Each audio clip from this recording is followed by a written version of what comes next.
welcome. I'm Jessie Walters with Charles Rutenberg. I'm here today to talk to you guys about rentals. A lot of you guys have asked me information, kind of like why, what's available, what's the price ranges, which counties are lower, just information like that. So I wanted to go over that with you, and then obviously renting versus purchasing too. What's better for you and some different reasons. I know we had a show about this a long time ago, but a lot of things have changed in 2022. So I basically looked up just 2 counties. As you guys know, I do Hillsborough, Pinellas, Pasco, Hernando, some Citrus, but right now I just pulled up Pasco and Pinellas listings just to kind of give you guys an idea.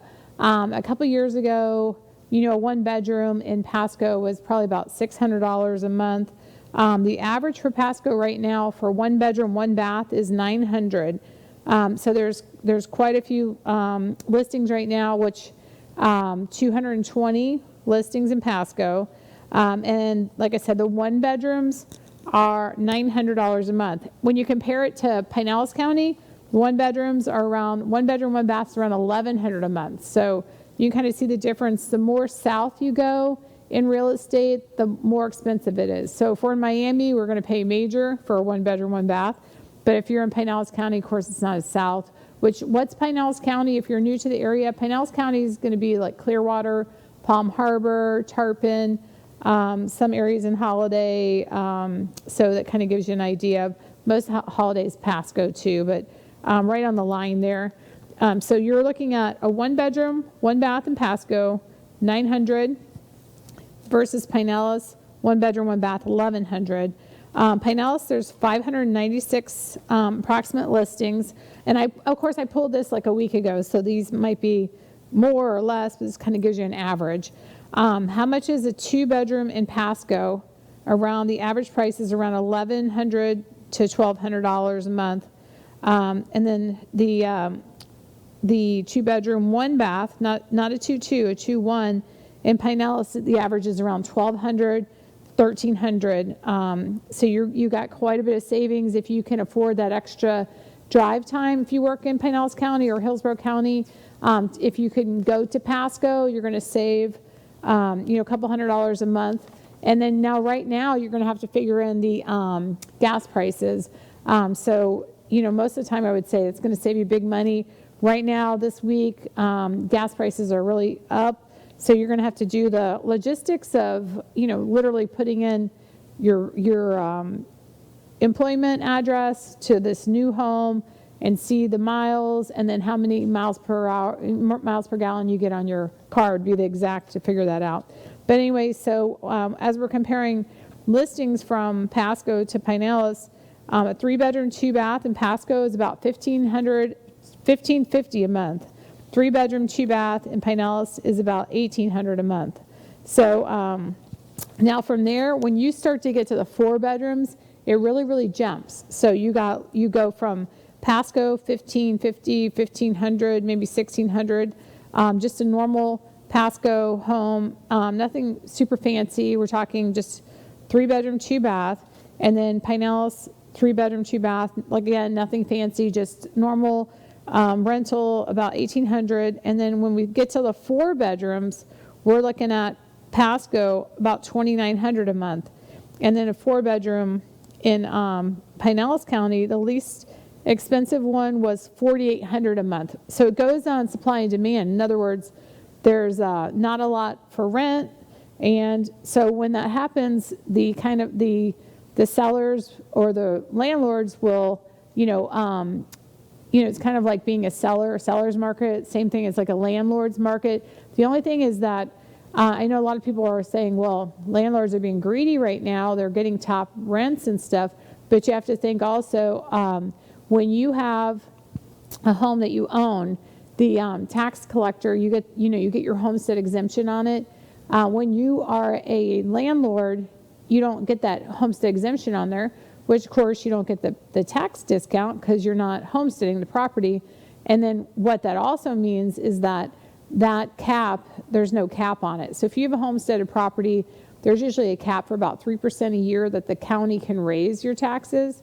But if you are a landlord, there's no cap. So you're going to see landlords raising the rents because the market is so high and their properties are being reassessed every year. So with this big increase in valuations is a big tax increase for the landlords. So, and I know a lot of people are like, well, landlords are just being greedy, but their taxes have gone up. Some have tripled, some had gone up, times 5 for landlords.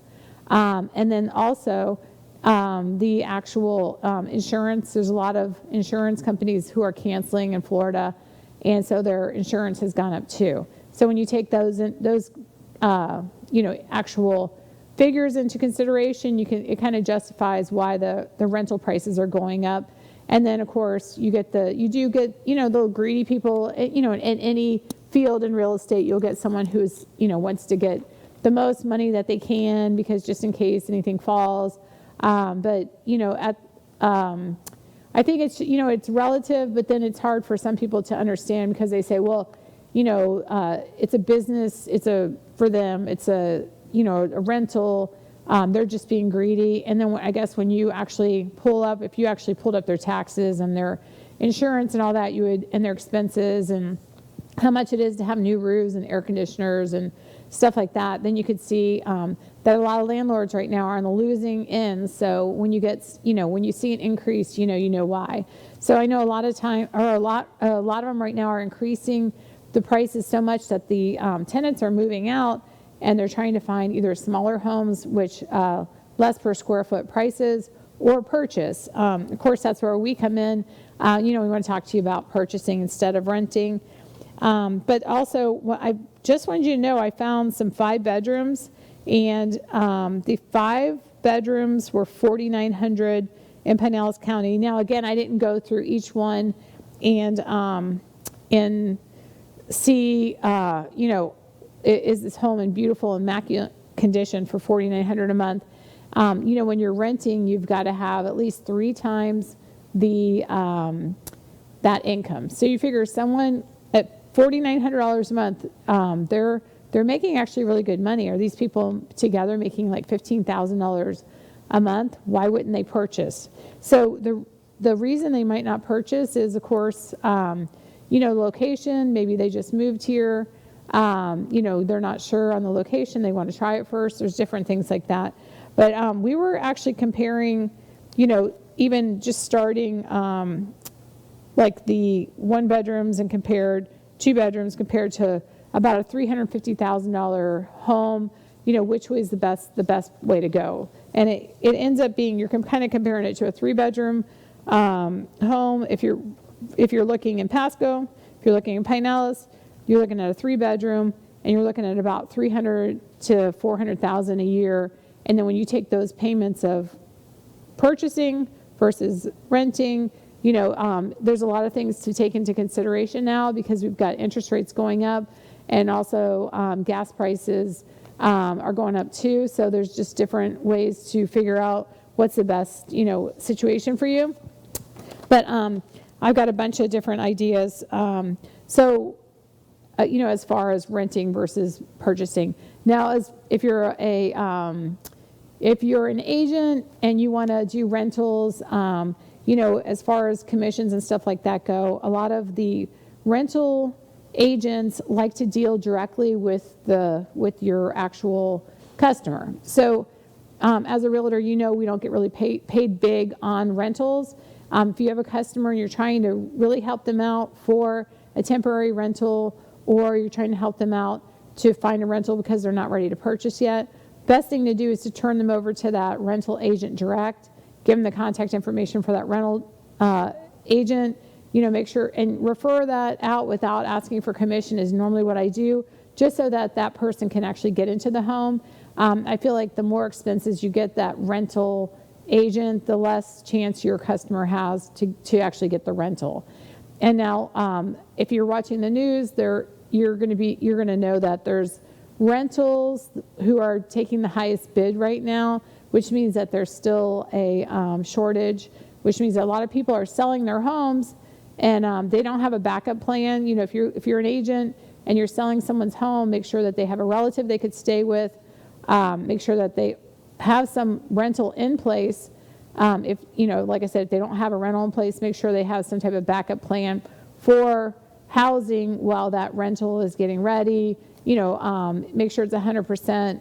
If they put a deposit on, make sure that there's not 10 other people that put a deposit on it as well. So again, when we were talking about how to get a home purchase, one of the things that we suggested was to write, we call them the love letters to the actual seller, or in this case, it would be the landlord. Why do you need that home? And maybe explaining something about yourself. If there's a rental agent, they're in control. You want to tell them, when you send that letter over or you send that referral over, you want to tell them about your client. You're going to tell them about how established they are, what type of rental history they've had, how they've not had evictions, how, you want to make sure you build that case to show that your tenant is the best. And then, like I said, I usually don't take commission on them because in reality, you're just putting them into a home and hoping they hate it so they buy a house from you. No, I'm just kidding. So you're putting them in a home, but you're helping them while they're transitioning to this new home purchase is usually, or are they getting a house built. But you narrow the field if you actually put that letter. And you have to be, when you write those letters now, remember, there's lawsuits about those letters, so you have to be kind of vague on them. So if their house is on Yellowfish and you want to say, I really love your home on Yellowfish, I can see my family living here, that's fine, but you have to be very, vague on your, like we call them love letters and stuff to that landlord. You want to just tell them why you think you deserve the home, kind of like an interview for, for the rentals and stuff and for the home sales. But right now, if you're trying to get a rental, this is another thing to do, another suggestion that's going to help you in to get with your agent, or if you're trying to find out on your own, to call the agent on the listing side, that's the direct agent, and then tell them how great you are. And then also, if you can't get a hold of them, email them, the letter, email and fill out that application. Ask that agent how many people are applying, how many rental applications he has, because, you could fill out 6 or 7 of them and they're $50 each application. And if there's 2 of you, so you have $100 into each application. So you can be out $600 and still not have a rental by the end of the month. So you want to make sure when you call, if you can't get a hold of the agent, you can Google their direct numbers and text them if they don't have time, because agents are very busy. There's a shortage and people are ringing the phones off the hook. So you want to get in touch with them as best as you can, whether it's email or text message. Like I said, a lot of times on the calling, they're on the other lines. So shoot a text over and ask them, do you have any applications pending on this rental right now? If you don't, if you don't have, applications, how do I proceed? If you do have applications, can I be the next one in line? A lot of times people, when they're applying for rentals, forget about evictions. They forget about how they didn't pay cell phone bills. They forget about how they forgot to pay the last 3 to 4 months of rent. There's different things that apparently when you're looking for a rental, we've had some just different people who just seem great, and it's not that they're bad people, it's that literally some of them have forgot that they didn't pay credit cards and stuff like that. But if you're right now living with a family member and you don't have rental history, make sure all your debt is caught up, because you can imagine as a listing agent, when they actually, pull your credit and they see you're behind in payments, but you're living with a relative, which means you don't have any bills, you may have a great income, but how can they take someone who is making, $75,000 a year, but isn't paying their payments? So if you're behind on car payments, or if your car's been repoed, or if your credit card bills haven't been paid, and you're living with a family member, that you're probably not going to get that rental, because there are so many people looking for rentals right now, and they have everything just perfect, and they're literally just competing with other people that have all their stuff perfect. Of course, you don't have to have a perfect credit score, but you do have to have things paid up and show that good rental history. So, and if you have a letter from a previous landlord, again, you can put that with the, the love letter to show them, how good a tenant you are. So basically the key points on this is if you are looking for a rental, contact that rental agent direct, make sure there's no other applications pending. If there are, can you be a backup? If the one's not looking good, can I put an application in, in right away? Don't put applications in if there's other people in line. Don't waste your money on putting loads of different applications in. And then also write that letter, get the letter from your landlord, and make sure all your credit is in good, outstanding, nothing's outstanding, looking good. And if you are in a rental and you're just going to another rental, make sure that your dates match up. I feel like on the rentals, a lot of people, it'll be March 15th and they'll be looking for April 1st. Try to be ahead. If you're looking for April 1st, look now, look this week. Don't go all the way to by the time it's the 12th. So, now's a good time to start. But if you miss it this month for a rental, start now for May. And be prepared to put that deposit down for May and for them to hold it because, like at the end of the day, you're procrastinating and there's people out there looking and they're going to get it before you. So don't wait till last minute on rentals.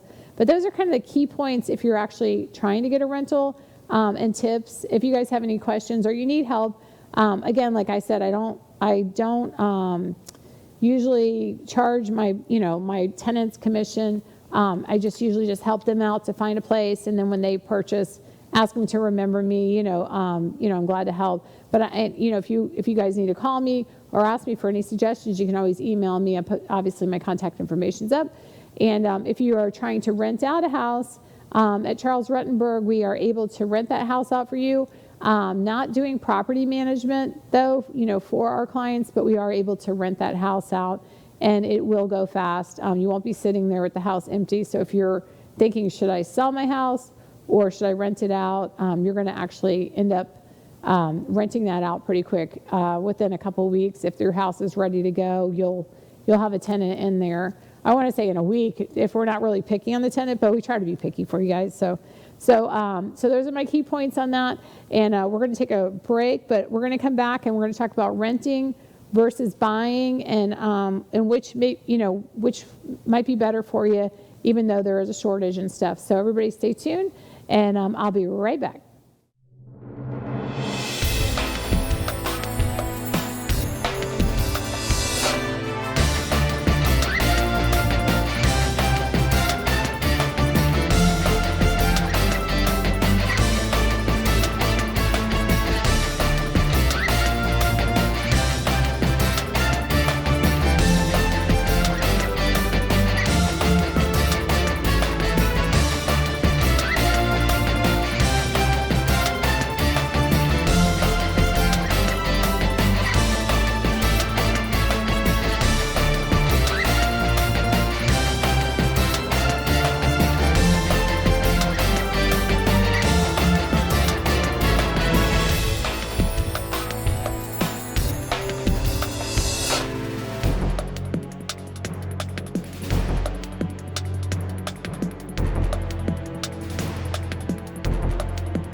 Welcome back.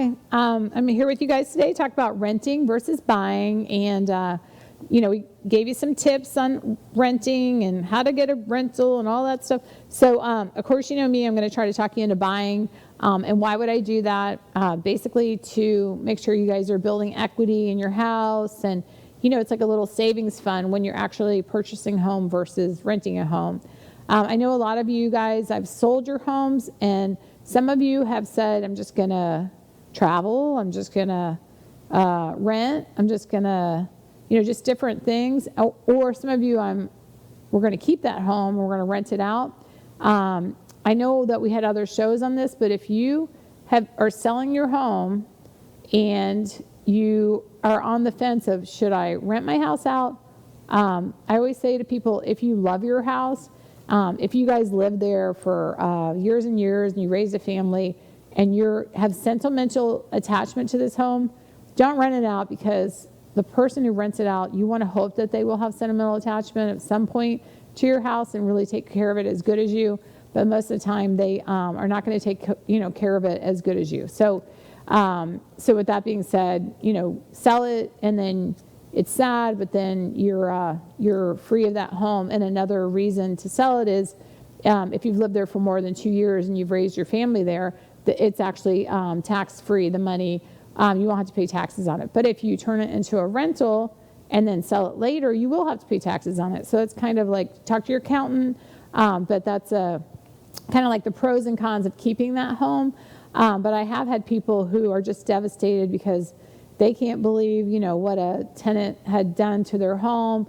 They lived there for 10 years and never damaged the dishwasher, by kicking it by accident, the doors on the refrigerators, the bottom kitchen cabinets got water and damage on them, just different things like that. So if if you're really attached to your home and it's immaculate, even if you get friends or family in there to take over, sometimes it can turn into a nightmare. And if you're selling right now, instead of renting it out, it's all tax-free. And then, of course, on the other flip side, if you're renting it out, you're getting top money for it.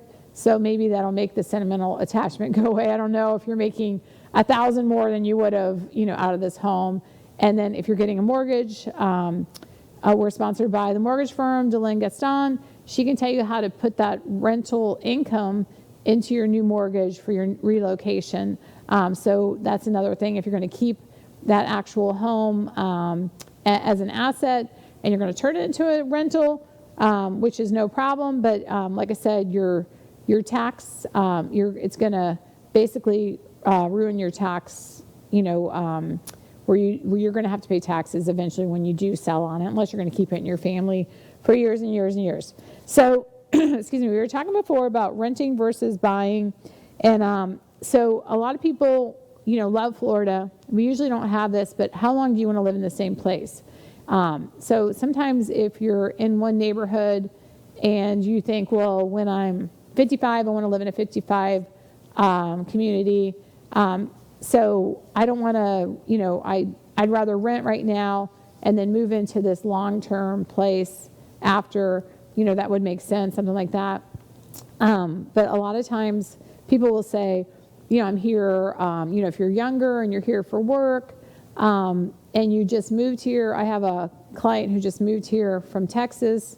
They were familiar with Clearwater Beach, and they love Clearwater Beach. They'd visited Clearwater Beach. Who doesn't love Clearwater Beach? It's awesome. And they went and rented a home in Newport Richey.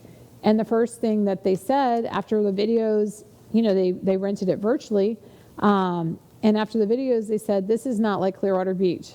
And which is kind of shocking, because it is not, Newport Richey is not like Clearwater Beach. It is kind of shocking to the purchase, they're coming here to purchase and they're just renting in Newport Richey.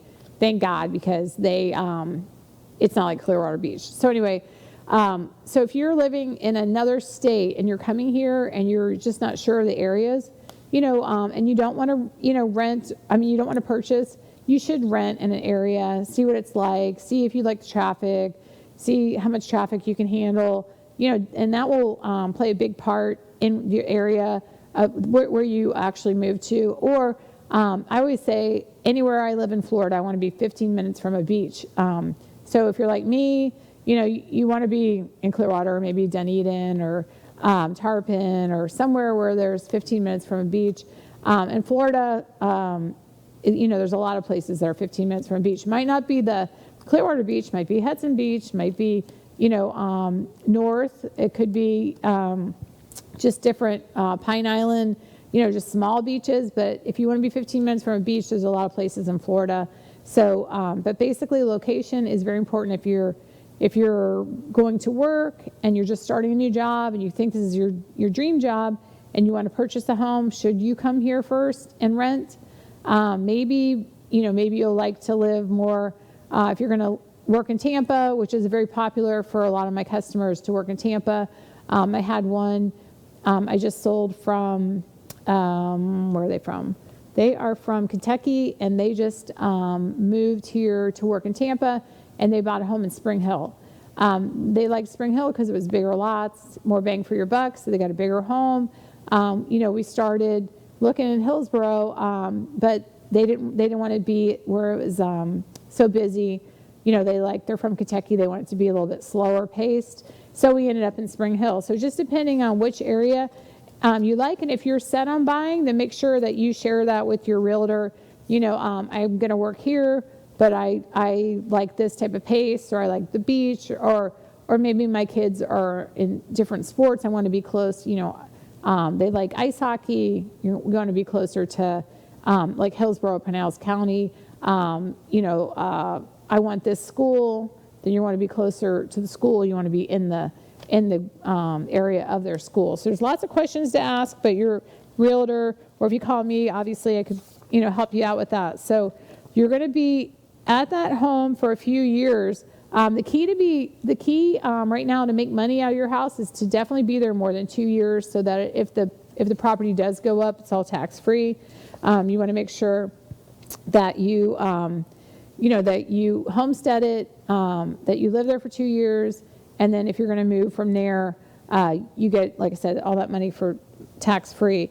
If you have children, the reason for you to stay in that home is going to be, putting the roots down of the area, them to have friends, neighbors, family, local churches. This is like where your roots are, where you're growing that family.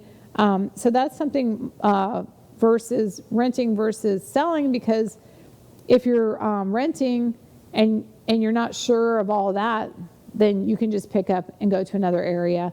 So there is mobility renting versus selling. But if you want to have that home where your kids were raised, you can actually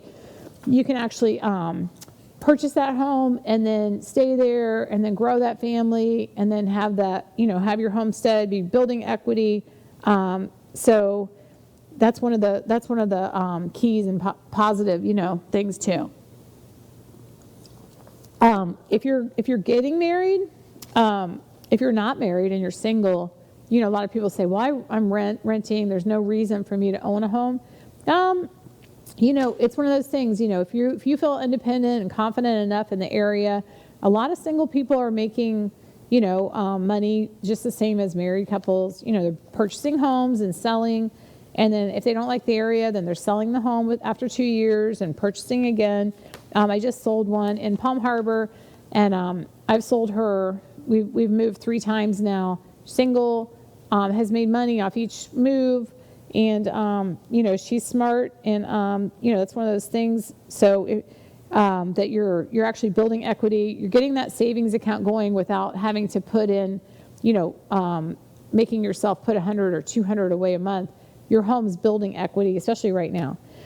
So that's one thing. And then also, are you getting married? Are you getting married? I have this scenario too. This is kind of interesting. So you have a house, he has a house, and one of you guys wants to move in to the other house, or maybe you guys want to buy a house together. Do we keep a house? Do we keep these 2 as rentals? Talk to your mortgage person on that. What's the best way for you to go? Because, imagine being a married couple and then starting out and you already have 2 rentals set up, depending how much equity you have in those. And then you're purchasing a new home together. So now you kind of have like this little, kind of like a little empire there, because you've got the new home you're purchasing, you got 2 rentals, again, how much equity do you have in those rentals? Should we sell one and put it down on this new home? Your mortgage lender will help you with that. But again, long-term goals and in marriage and stuff like that is going to be you're purchasing a home.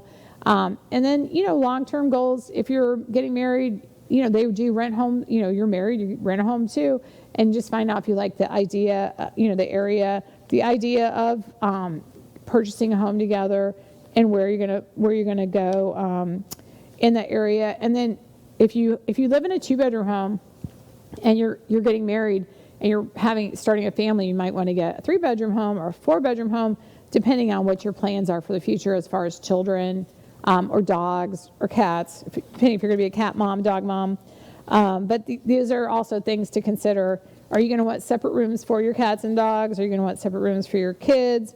Everybody's different. So, But that's another reason to purchase a home, and purchase a home with more rooms, Again, on the rental prices, the more rooms you have for just in case, going to cost you more money.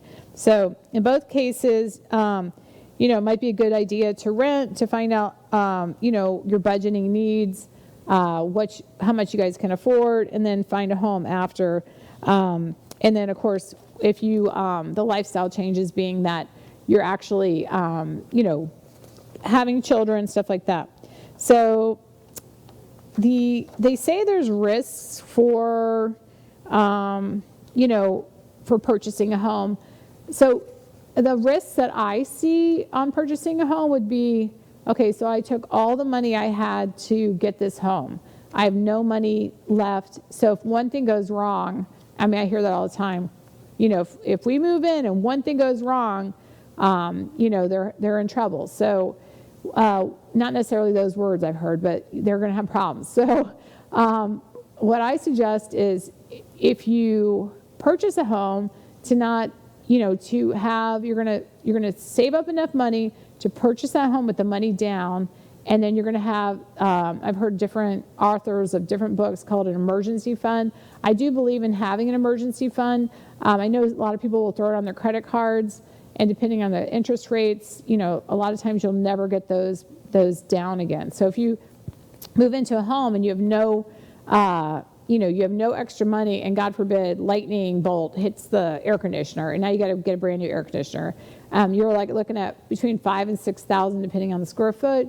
And now you got this air conditioner. Now you have a $300 a month payment on your credit card, which you just afforded this home. So now there is trouble in paradise, because you just took every last cent, and then you've maxed yourself out. I know it's one of those things of a risk taker.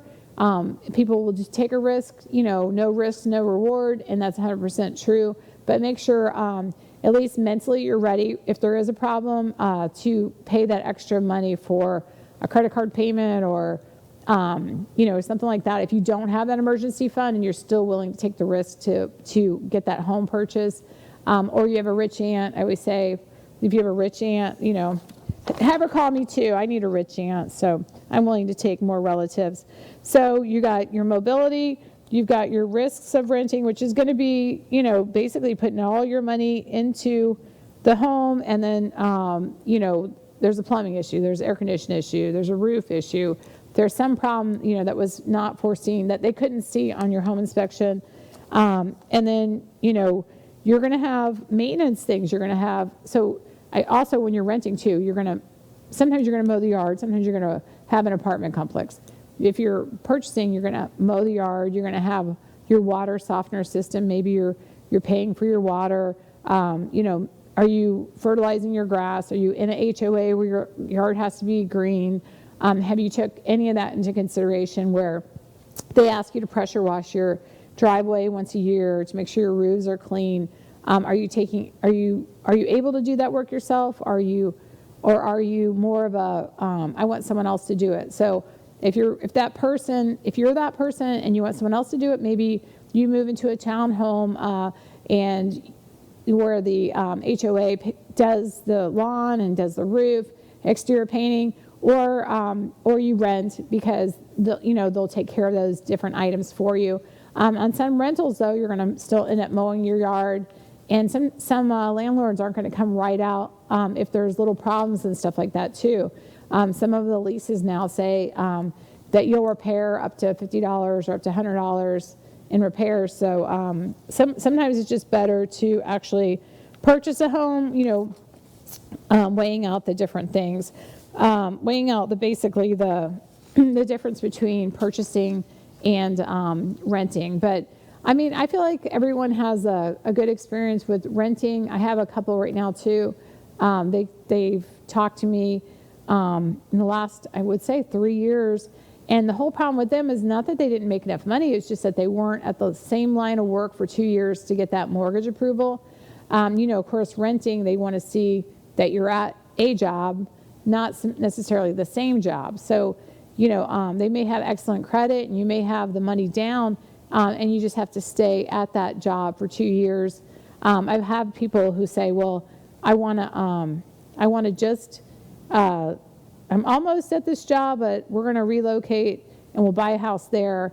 If it's the same line of work, you'll still have to be there for a couple of months prior to your purchase. They want to see so many paychecks come in on that job again.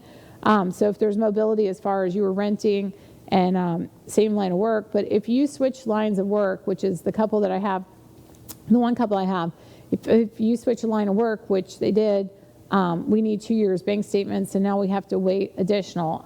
You can call your lender and verify information, but you want 2 years, same line of work, and they want to see those tax returns for 2 years. So when you get that second tax return, that's when you call me, because I'll be helping you out. And so that's one reason to stay. Also, a lot of people are in and out of the, if you're in an apartment complex, for instance, a lot of people are in and out. You do build friendships, but when they're neighbors, you're more neighborly. You need sugar, you can go next door. You can borrow the milk. You can become friends.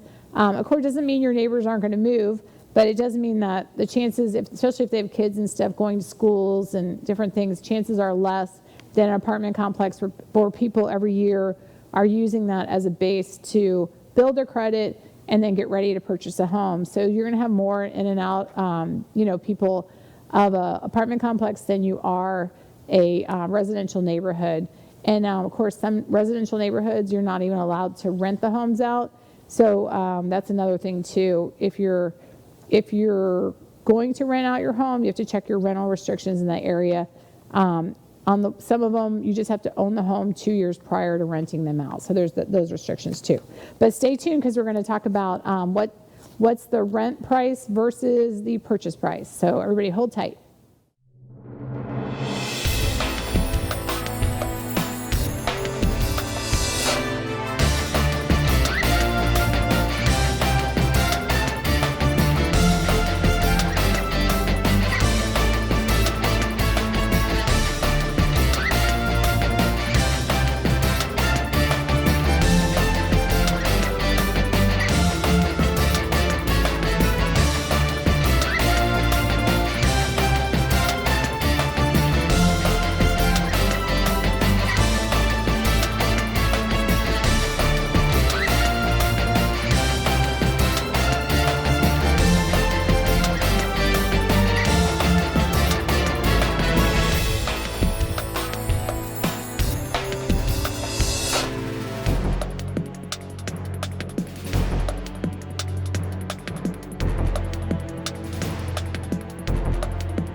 Welcome back. I'm Jessie Walters with Charles Rutenberg. We're talking about renting versus buying, and basically just information on that. I want to take a second just to thank our sponsors, Nightberry Title Services. Cheryl Herney is a big help over there. If you're buying or selling and you need or you have questions about title, just general questions, you can call them. They're great. She's great. Everybody there is real patient and very nice and stuff. And then also want to thank Dylan Gaston from the mortgage firm. She's great too. And if you're one of my clients, you know that she's probably thrown you a pre-approval and got it done for you. And if not, has given you a plan on how to purchase in the future. So she's a good asset to our, to our business and stuff. So thanks, you guys. We were talking about renting versus purchasing. So I did a general, and of course this is not, this is based on just an average. So it doesn't mean that this will happen for you, or it could be less, or it could be more. Of course, interest rates are going up here in the next week or two. But hopefully, as you guys know, I told you guys prior that the interest rates are projected to go up 3 times this year. So we've already gone up a little bit. So we have 2 more times is projected. Of course, there's no rhyme or reason with this, the way that things are right now. So We don't know if we're right, but that's what's projected. So there's that. So we were talking about renting versus buying, and we were up to about $1,800, $1,900, maybe $2,000 in rent, depending on where you were looking to purchase. I think $1,800 got us a 3-2 in Pinellas. Just, I mean, not a fancy one, but like a bare bones, and a bare bones rental at $1,800 a month in Pinellas County. And that was there was a couple. There was like 4 of those. So most of them were more expensive, but I think we just took the average on that. So basically $1,800 if you were $1,860 a mortgage payment. What would that get me? Like, so if we reverse it out, so I'm paying, I always hear that all the time. I'm paying this much money in rent. If I'm paying $1,800 in rent, I could buy a house for blank. Okay, so that reversed, you could buy a house for about $325,000. $325,000, and you're going to be putting 5% down. So $325,000 with 5% down, you're going to have that down payment. So you couldn't, first loss of security at $1,800 or $2,000 is about $6,000. So 5% on $325,000, you're going to be looking at between 2 to 3 times as much money if you're going to be purchasing instead of renting. So there's a difference on that. So will I need more money down? Yes, you'll need more money down. Now it's a 30-year commitment, but doesn't mean that if you sell this home or you get a better job in Wisconsin and you want to take off, there's no penalty for early payoff on most loans. So you want to check that with your lender. You want to say, if you're that person who's kind of filling out applications, other states, you want to purchase a home, but if something better comes along, you want to take off. You want to make sure that there's no penalty for prepayment, and there's no ARM, which is an adjustable rate mortgage, where your interest rates just keep going up and up. They usually, right now, it's just been straight across the board. Interest rates between 3 to 4. And this one I did was the average of 3.25% interest rate. But like I said, the interest rates are going up. So hopefully this isn't a rerun. You guys are looking at this in a year and interest rates are like 4%. But right now, 3.25. So we did this with the average with the property taxes and the homeowner's insurance. So a lot of times people will say, well, I can get into the house, but when I get the insurance and I get the property taxes, I won't be able to afford that.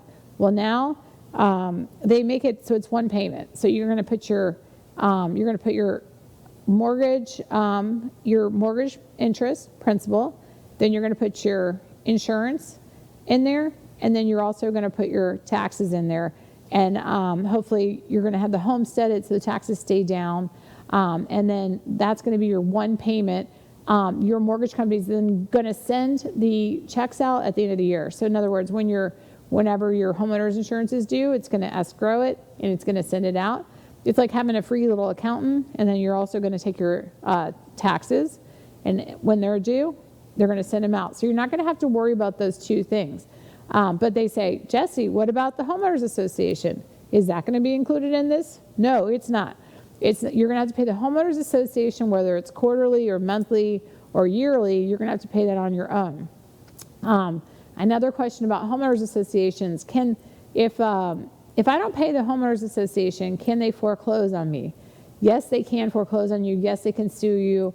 I had a lady, one of my customers, cute as a button, got mad at her homeowners association, said, I'm not going to pay them.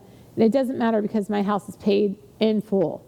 Unfortunately, the homeowners association, back in 2006, 2007, they were foreclosing and taking people's houses just because people were leaving them abandoned. It doesn't matter if you have a mortgage on there or not. They can still sue you and stuff. So you're going to have to pay those payments separately. If you get mad at them, you're still going to have to pay them, work it out with them. Most of the homeowners associations are easy to deal with, but you'll get the odd ones that are a little bit more stickler. But what comes with that is the neighborhood usually is beautiful, very nice and stuff. And another question people ask me too, on the CDD, the community district fee, which is on top of your taxes, is that included, or do I have to pay that separately? That would be included in your mortgage payment. Some people are not familiar with those. Some agents aren't familiar with those, so it's on top of your taxes. It's going to be, if you look up the tax bill on there, you're going to see the total tax bill. It may say $5,237, and then you'll see a CDD on the listing, and it'll say $2,000. Most of the time, that $2,000 is in that tax bill that's listed. But what you want to do is to double check it. Is just go to the property appraiser. It'll have a tab to go to the actual tax bill on that property. So when you're on there nosing around, looking at this house you want to purchase, you go to the tax bill and you can see if there's a CDD on there. The homeowners association fee are not going to be on there. So if you're trying to be a detective and you're like, I want to just double check the homeowners association fee, you're not going to see it on there, but you will see it most likely on the MLS or on other properties in that neighborhood with the same HOA. So I've seen some realtors put the wrong information on the HOA, in error. Maybe their customer didn't know, their seller didn't know that it went up a couple times. Best way to double check is to call the HOA to get that fee, to find out, is it annually, is it quarterly, what's it cover? That's going to be the best way. Second best way, if you're in a hurry and you're trying to put a bid in, you're not exactly sure, is to go to the solds prior and to double check those HOAs match up the HOA that you're selling. In other words, if it says $237 a quarter and the neighbor came out and said, no, it's $280 a quarter, and that's wrong. And the neighbors know everything, so you want to double check that by going to a past listing, see if it's $287, and then of course on Monday, if you're on a weekend and you can't call the HOA, then on Monday to call that HOA direct. So on this mortgage calculator, we have mortgage principal, mortgage interest, taxes, CDD, and it's all going to be in and homeowners insurance. It's all going to be in this principal payment. You're not going to have to worry about any of that. What you're going to have to worry about is the homeowners association, your maintenance of your property. The main things that are going to cost you money on your property is going to be your roof and your AC. So when you walk into a home and you look around and stuff, I know as women, the first thing we do is look at the kitchen, and you think, well, that's going to be my biggest expense. Well, most of the time it's cosmetic, and you may not like the kitchen, but the kitchen is functional. It's not, if there's a kitchen there, it's usually functional. It may be from 1980 or 1990. You might be purchasing this property because, there's not a lot of inventory, and you're looking at this kitchen and thinking, hey, I could just fix this kitchen up. But also take into consideration, ask the questions, and check and absorb how old is the roof. If the roof is 18 years old, plan on a new roof. In Florida, they have these great warranties on roofs, but most of the time they don't last more than 20 years on our roofs. So we have the sun, we have the weather here, we have a lot, that makes our roofs here just basically wear out fast. So make sure you're looking at the roof, and then the other main expense is going to be your AC. Look at that AC unit. Again, ask questions. How old is it going to be? And right now, sellers aren't just like, well, the AC is old. It needs to be replaced. Here's the money for it. Sellers right now are, that AC works. Selling my house as is. So you take this house with this old AC, or you don't purchase it, we'll go to the next person. So in your mind, backup plan for that AC. The other thing, going to be a main expense is depending on what year the home is. If you're in Dunedin, if you're in Tampa, Seminole Heights, if you're in Pasco County, downtown Main Street, you're in Brooksville, 1950s homes, you're going to want to look at the electrical panel. Electrical panel is going to tell you a lot about the home. It's going to have stickers in there for termite treatments, just different miscellaneous things like that. But the main thing you're going to look at in that panel is how old the panel looks. If it's a Sylvania, those are recalled panels. You're going to have to get a new one to obtain insurance. Doesn't mean you're not going to get insurance on this home, just means that they're probably going to say you have so much time to replace that panel. Some of the sellers know, and some of them don't know, because there's a list of electrical panels that are defective now, and some of them, I just seen one the other day, and the home was 1980 in Palm Harbor. Didn't even expect that panel to be bad, looked fine. But when we ran it through with the home inspector and the insurance, they said it was defective. So the seller did put a new panel in for my buyer, which was awesome. So she got a brand new panel, but you have to be aware of those things. So if you're a purchaser and you're walking into a home and you know the sellers, there's cars out, 10, 15, 20 cars out, or if your agent has said there's appointments every 15 minutes, that might be a clue that the seller is probably not going to either A, give you a lot of money off on this home, or B, do a lot of repairs.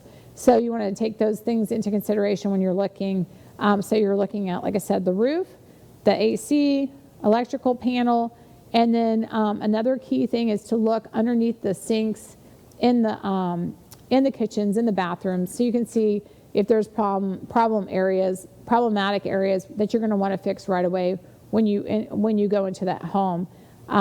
And so those are going to be more money than you're going to have that emergency fund, as we were talking about. So, but when you're deciding whether to rent or to purchase, these things might seem like a lot, but then it's kind of like one of those, it's a responsibility, but it's kind of like risk versus reward, as I was saying, because you're taking a chance on this home, but then you're also starting a future for yourself. You're building equity. You're building responsibility. You're putting roots in for your kids. You're making a foundation for a secure environment for them. You have your home. Things do change where you have to sell, but it's kind of like one of those things of starting a future for yourself, no matter how old you are, no matter how young or how old. And then also as a tenant, you can move, you can check out areas. Of course, I like to sell you a home versus renting a home. But if you're not sure of an area, like I was saying, you can rent a home. Less responsibility as far as you don't have to worry about taxes. You don't have to worry about the taxes are going up. You don't have to worry about rental as far as what's the rental base of the area, the homeowners association fees, and sometimes you don't have to worry about the lawn maintenance. You can just concentrate on your job, and if you like the area, and then start looking for a home if it's something that is suited for you. There's no commitment. It's not a long-term commitment, so if you have commitment issues, you can rent. So there's just different pros and cons and stuff with them. But right now, can you imagine if you would have purchased 2 years ago, you would have had all the equity in the home right now. So think of it more like that on purchasing. Interest rates are still low. Like I said, they're projected to go up 3 times this year. So if you're purchasing, you're still making a good good commitment with the purchase at this low interest rate. You're still winning it. In the next 6 months to 7 months, 8 months, we don't know what's going to happen as far as interest rates and stuff. If they're going to keep going up, how much they're going to go up. Right now, with the Fed, they've said that they're going to raise interest rates, which means that it is a seller's market, and it means that they're trying to level it out by bringing the interest rates up.